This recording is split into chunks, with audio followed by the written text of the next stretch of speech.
What's good, guys? So we got more A90s and more Turbo E36s. So this is not the same launch edition as last video. This one has red mirror caps and no big Boost Logic turbo kit. So this car just drove up from Maryland to get a catless downpipe and a tune installed. So we dynoed it before, we did some baseline hits. I did not record those baseline hits for you guys, but we will show you the after dyno pulls and all that. The car didn't even come really for dyno, but he was like, hey, while I'm here, I drove up really far, can we throw it on the dyno? Like, why not? So we have we have Turbo 36 right now on the dyno. We also got this thing. My friend Jade from Broadway Stacks sold a car. Some people ask like, what's the deal with this car? Because a long time ago, I posted a bunch of stuff about that Turbo 36 when I bought it like 2 years ago. I didn't really do much. I bought another Turbo 36 right after that, and then I bought another one right after that. Sold one, and then I got two, including this one. I never did much. We just finally we're finally getting it back together. But hopping back to this A90 stuff, we got one outside, just got a downpipe, gonna get tuned and dyno. We got another one behind me, getting a downpipe installed right now.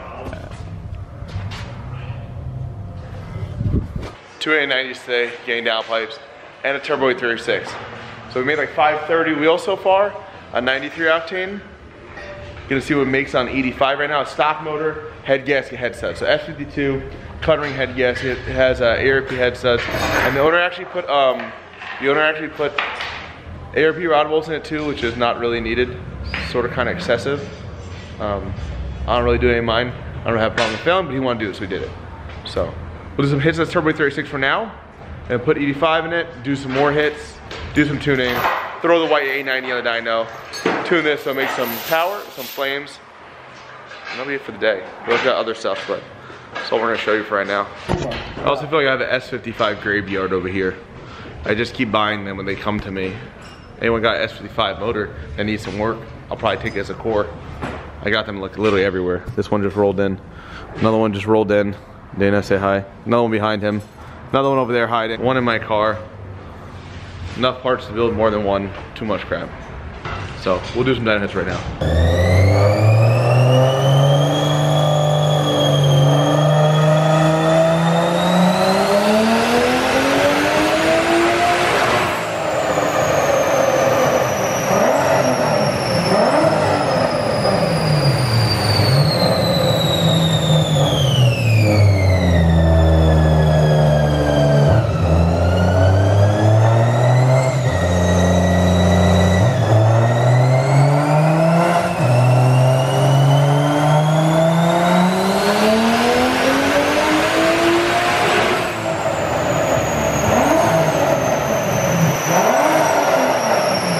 So we'll throw some E85 here now. So I know a lot of people keep asking like, oh man, the dyno pull seems so short. These are probably a little bit longer. I run the car often with load, without load. It's like different situations. This car right now I'm running fourth gear. Fourth gear goes maybe 135, 140 in this car. Depending on the car, a lot of A90s actually run sixth gear with less load. It's the same thing at the end of the day, depending how you want to run it. I can make a third gear hit in this dyno, last 2 seconds or 25 seconds. Depending on how much you load it. So it's not really the gear that's the biggest thing. A lot of it's really the amount of load that I apply. During testing, I'll run in different loads. That sort of simulates different gears. On the street, fifth gear hit's gonna take longer than the third gear hit.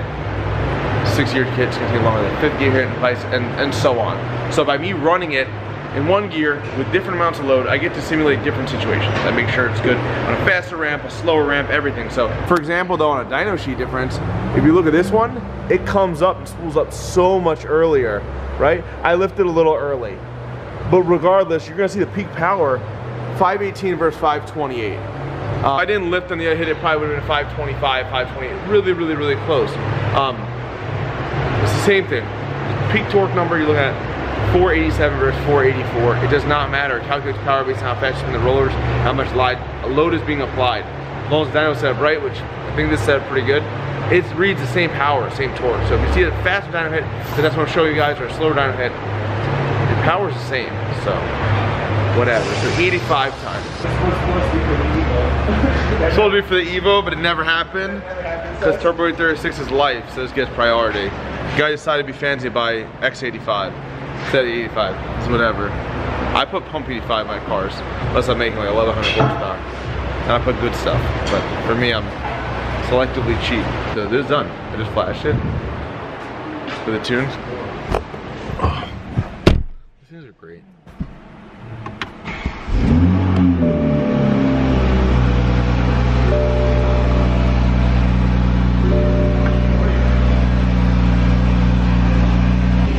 warm up for a few minutes, do some revs. Maybe take out for a little ride, do some burnouts, something, depending on what the guy wants to do. I love these things now. About it. Alright, so the E36 behind me, we have 85 in it, swap the fuels, flash, your rig made a few hits. You're gonna do a few more, so let's see what goes.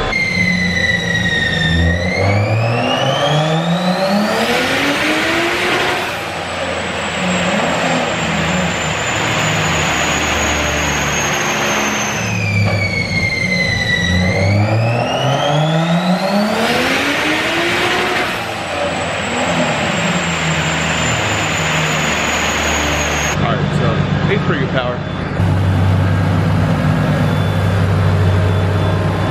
Same boost makes like 50 wheel over pump gas, so 575, 585 wheel horsepower, 530 wheel torque. I'm gonna upload a few little changes, not really much of boost. Should crack 600 horsepower on pump X85. So it should make about the same power pump 85 gas. At this power level, boost level, it's not really, it's probably make a huge difference. So the Flash right now makes more hits.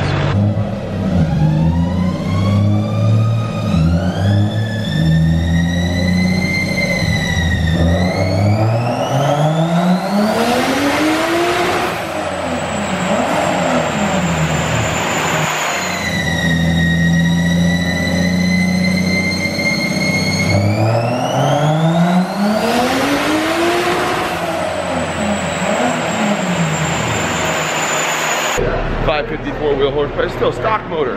Head gasket head says 85 turbo kit. 593 wheel horsepower. So, like 610. If you have better boost controller, maybe like 640, but.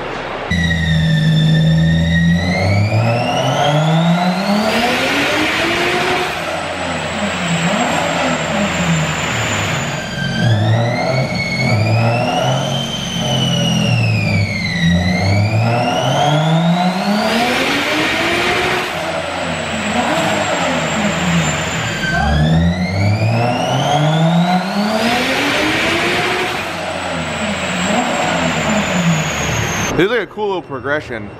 If you look, right, here's your baseline. 528 wheel horsepower to start with, right? 585 with 85, like still same exact boost. And then just some tweaks, I gained another 10 wheel horsepower over the base tune. A lot of people think like the base tune is super conservative. It's not. I mean, gained 10 horsepower over the off-the-shelf tune, and that was all I had in it. It's pretty on point. We raised the boost a hair, and then made 607 wheel horsepower. Stock motor. If he had a better boost control, once again, he makes 650, 700. A lot of boost control work. But for right now, 600 wheel horsepower, 36. This shit's dope. Ton of fun. No traction, but a lot of fun. Yo, rev it.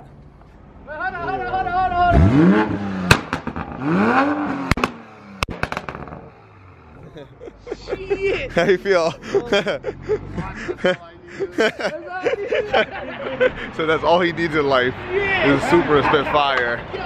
How can you go wrong? Alright, so back to the Supra thing. Car's got downpipe in it, still in stock tune. We're gonna make some baseline hits, see where it stands. Baseline hits after the downpipe. Put the off-the-shelf tune on it, make some more hits, see what we can gain.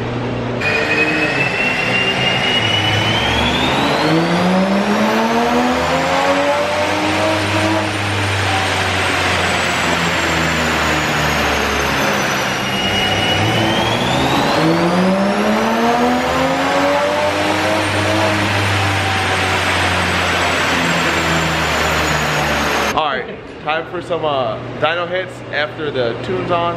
Also have like some moderate burble, I'd say. Somewhere between stock and crazy flames. So we'll do some hits.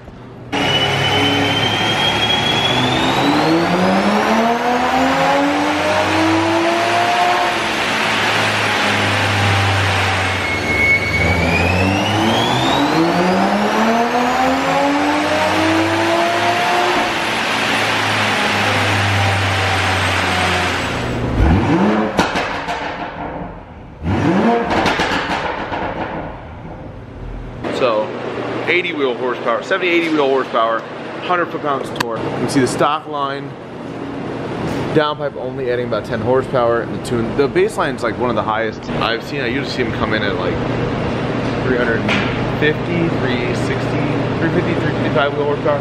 I mean, this car I saw 369, the best. That's the best, like 4 or 5 pulls. There was other ones made 345, 350, a little bit lower, but that's the best, the best.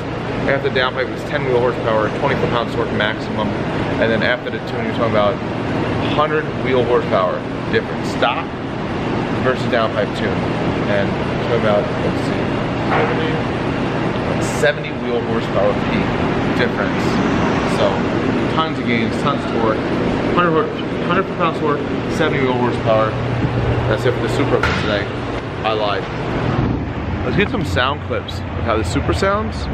It's exhaust, stock downpipe with our, catless downpipe with this tune is pretty wicked. So it's not like a flame, should not make really flames. It should be somewhere between the stock Burble and our crazy flame Burble.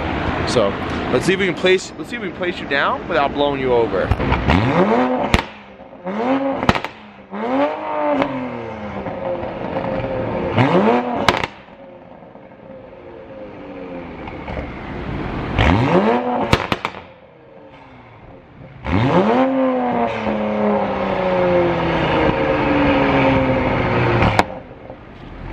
So that's it for today in the shop.